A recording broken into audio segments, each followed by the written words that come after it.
5 4 3 2 1 start.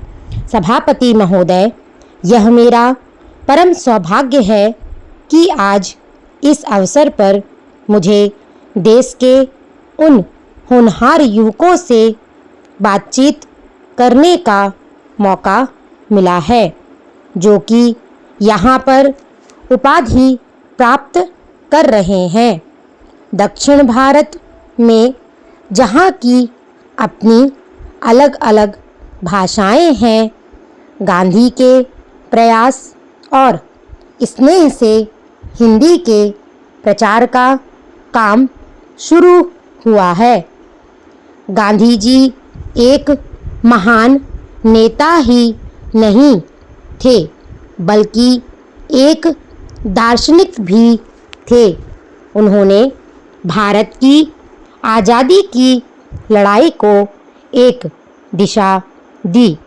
आज़ादी मिलने के बाद जो हमारे देश के लिए बाधाएं बन सकती थीं, उन सब के बारे में उन्होंने सोचा और उन्हें दूर करने का प्रयास किया। गांधी जी के प्रयास से ही दक्षिण में हिंदी प्रचार को आज़ादी के एक प्रमुख साधन के रूप में महत्वपूर्ण स्थान मिला। भारत की आज़ादी की लड़ाई में ऐसे अनेक साधनों का प्रयोग हुआ जो देश की एकता के लिए महत्वपूर्ण थे। इन साधनों में हिंदू मुस्लिम एकता, हरिजन समस्या, जातिवाद की समस्या और खादी की समस्या आदि प्रमुख थे। इन सब साधनों के साथ हमें हिंदी को भी माना। यह इसलिए आवश्यक था कि अपनी भाषा के बिना कोई भी राष्ट्र उन्नति नहीं कर सकता।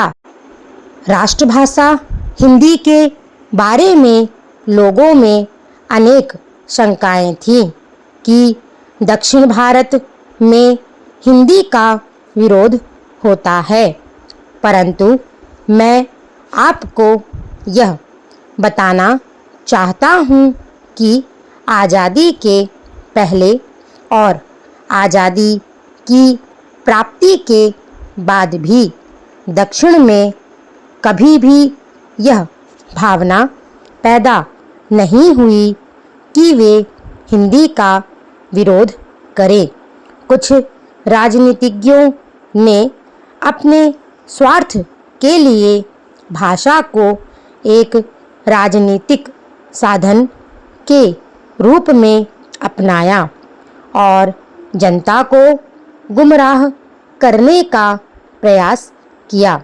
सूचना और समाचार माध्यमों ने भी इसे अपने व्यापार को बढ़ाने के एक साधन के रूप में लिया और कुछ लोगों द्वारा कही गई बातों को इस प्रकार जनता के सम्मुख रखा कि लोग समझने लगे कि यह दक्षिण की जनता की भावना है और वह हिंदी का विरोध कर रही है।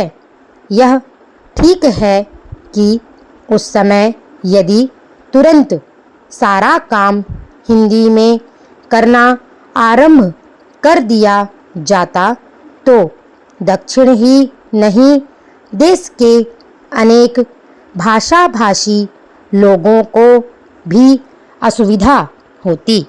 वास्तव में हिंदी को देश की एकता और अखंडता के लिए राष्ट्रभाषा बनाया गया था। उसे सभी भाषाभाषियों के बीच एक पुल का कार्य करना था। अतः यह सोचना कि हिंदी को लागू कर अहिंदी भाषियों को परेशानी में डाला जाएगा। गलत था।